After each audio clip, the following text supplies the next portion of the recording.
উত্তরবঙ্গের বিখ্যাত বা ঐতিহ্যবাহী একটা খাবারের নাম হচ্ছে শীদল, যেটা তৈরি হয় শুটকি আর মান কচু দিয়ে। এই খাবারটা লাইফে আমি প্রথম আমার শ্বশুর বাড়িতে খেয়েছিলাম। আর শীদল রান্নার রেসিপিটা আজকে শেয়ার করবো আপনাদের সাথে। শীদল রেসিপির সাথে আরো রান্না করেছিলাম টক টমেটো দিয়ে মসুরের ডাল, সাথে আরো রান্না করেছিলাম এই ফ্রোজেন রঙিন টমেটো দিয়ে রুই মাছ। শীদল দেখতে একটু অন্যরকম লাগলেও খেতে কিন্তু ভীষণ মজা। কচু আর শুটকি শুকিয়ে শীদল তৈরি করা হয়। আর আমি তো আমার শ্বশুর বাড়িতে আমার লাইফে প্রথম খেয়েছি। শীদল দেখলে কিন্তু প্রথমেই মনে প্রশ্ন আসবে যে এটা কেমন জিনিস, এটা কিভাবে রান্না করা হয়। এটা তৈরিতে যেমন কষ্ট আছে, আবার রান্নাতেও একটু কষ্ট করতে হয়, তবে এটার স্বাদ এতটাই বেশি, রান্না করে খাওয়ার পর এই তরকারির স্বাদ মুখে লেগে থাকে অনেক দিন। এগুলো আমার খালা শাশুড়ির হাতে বানানো, একদমই ফ্রেশ, কোনো ভেজাল নেই। আমার শাশুড়ি রমজান মাসে আসার টাইমে এগুলো এনেছিল। শীদল রান্না করতে গেলে অনেক প্রসেসিং করতে হয়, তো প্রথমে আমি এখানে পেঁয়াজ মরিচটা ভেজে নিচ্ছি। আমি কিন্তু আগেই শীদল গরম পানিতে ডুবিয়ে রেখেছিলাম, সেটা এই যে আমি পাটাতে বেটে নিয়েছি।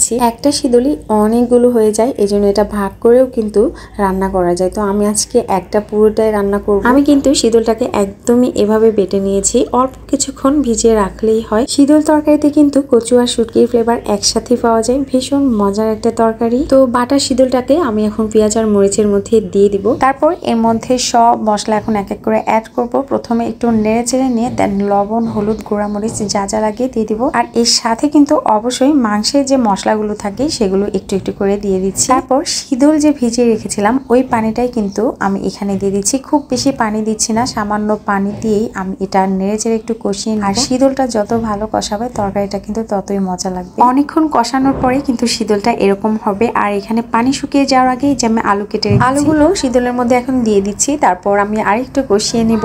আমি কিন্তু শীদলটা দিনাজপুরের বিলাতি আলু দিয়ে রান্না করছি। এই আলুটা দিয়ে শীদল রান্না করলে অনেক বেশি মজার হয়। তারপর আমি ঢাকনা দিয়ে অল্প কিছুক্ষণের জন্য রান্না করেছি। আর খুব বেশি পানি দেওয়া যাবে না, যে কোনো তরকারিতে পানির পরিমাণ বেশি হলে খেতে ভালো লাগে না। আমি এখানে খুব অল্প পরিমাণে পানি দিয়েছিলাম। আর এই আলুটা খুব তাড়াতাড়ি সেদ্ধ হয়ে যায়। শীদলের এই তরকারিটা আমি সরষের তেল দিয়ে রান্না করেছি। আমাদের বাসার সব রান্নায় সরষের তেল দিয়ে হয়। শীদলটা আরেকটু রান্না হবে। আর পাশের চুলায় আমি ডাল বসিয়ে দিয়েছিলাম। এটা হচ্ছে টক টমেটো দিয়ে মসুরের ডাল। ডাল রান্না করার পরে আমি আরেকটা পাতিলে ঢেলে রাখি। এই কাজটা করতে কেন জানি না আমার খুবই ভালো লাগে। খুব সহজেই পরে এই ডালটা আবার গরম করা যায়। মসুরের ডালের মধ্যে একটা টক টমেটো দিলে ডালটা খেতে একটু টক টক লাগে, খুবই মজা হয়। আর গরমের সময় আমি কিন্তু 2-1 দিন পরপরই বাসায় ডাল রান্না করি, কারণ আমার হাজবেন্ড ডাল খেতে খুবই পছন্দ করে। আর এই যে শীদলটা রান্না হয়ে গেছে, একটা শীদল কিন্তু 3-4 বার রান্না করা যায়। আমি একটা একবারে রান্না করেছি, কারণ নর্মাল ফ্রিজে রেখে আমি কয়েকদিন খেতে পারবো। পাশেই কিন্তু আমি মাছ রান্না করছিলাম। এগুলো হচ্ছে আমার শাশুড়ি বাসা থেকে আসার সময় এনেছিল টক টমেটো। এগুলো কিন্তু গাছের একদম ফ্রেশ টমেটো। আমার শাশুড়ি আসার সময় কত কিছু যে নিয়ে আসে, তো অনেকগুলো এনেছিল, আমি ফ্রোজেন করে রেখেছি। রমজান মাসে